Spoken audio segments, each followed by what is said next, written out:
So we're here at the Lenovo, and who are you?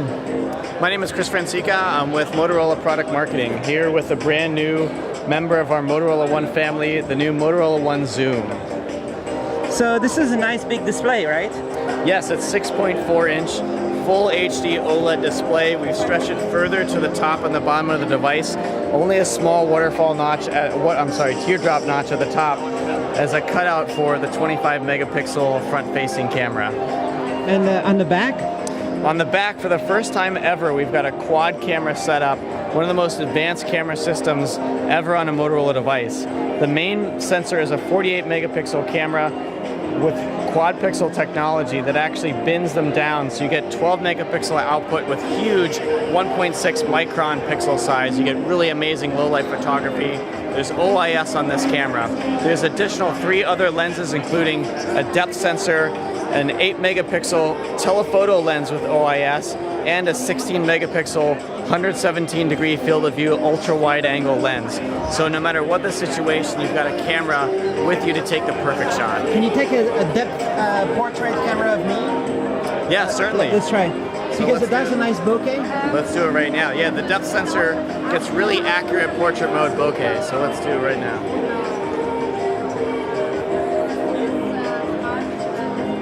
Hang on 1 second.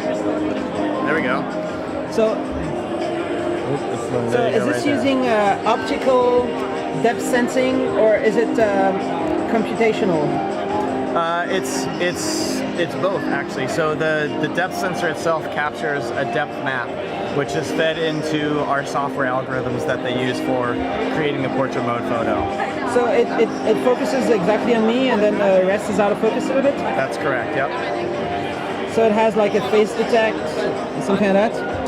Detecting the face? I don't know the full answer. Right. We can get you that. So this is not, is this supportable? What's the CPU in here? And I can see the logo is lighting up.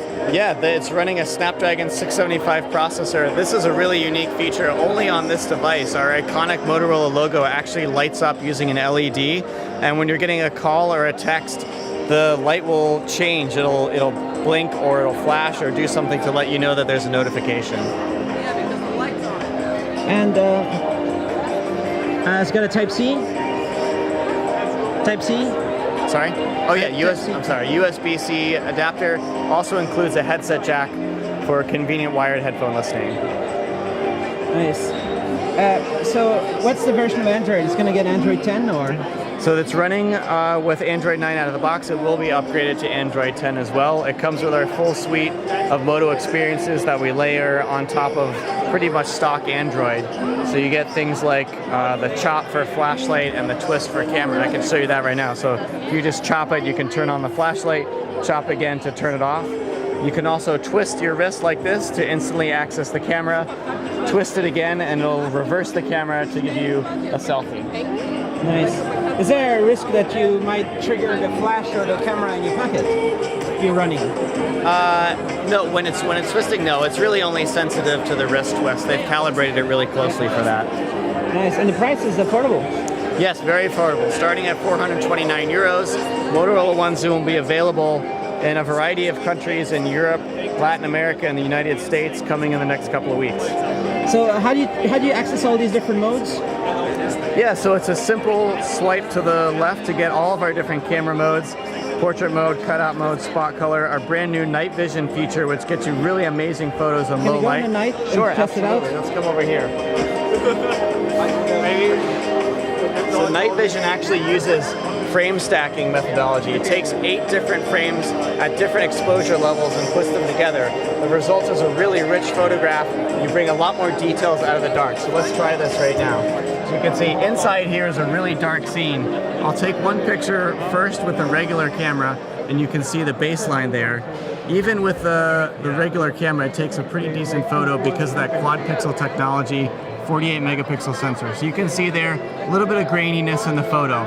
So let's go back and let's switch to night vision and try this again, and you can see what the difference is. So when I tap the button, it'll tell you to hold still as it's taking multiple photos at once, combining them into one. Then it runs the processing And let's find out. So here you can see much brighter photo. If you go back and forth, you get much more details. You can't even see this black building in the first one. It really fades away.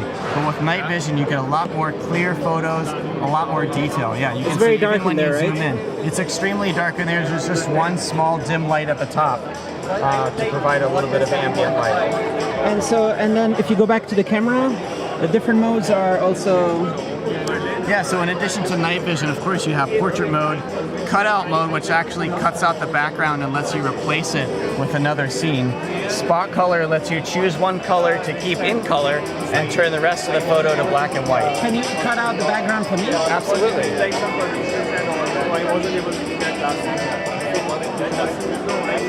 Gotta get a little closer to you. It's not you just have a JBL speaker. Hold on, sorry. Give me 1 second. I think it's maybe my light. It might be the lighting. Okay, let me try again. You and Ethan negotiated the deal, Oh, right? there we go. So it's both of you who did that. So it can detect me? So there we go. Oh, the lighting is a little weird, so it cut a little bit out. That's so okay. let's And then- add a different background here. can And there, put me so in we the can Bahamas. transport you into the Bahamas, yeah. Cool. There you go. It depends what's in background. It's better to take the picture with a fixed background, right? It's better with a fixed background. It's also better with more light, so it helps the camera cut around the edges. Nice. And this is for Europe, USA? Yeah, so it'll be available in a variety of countries in Europe, Latin America, and the United States.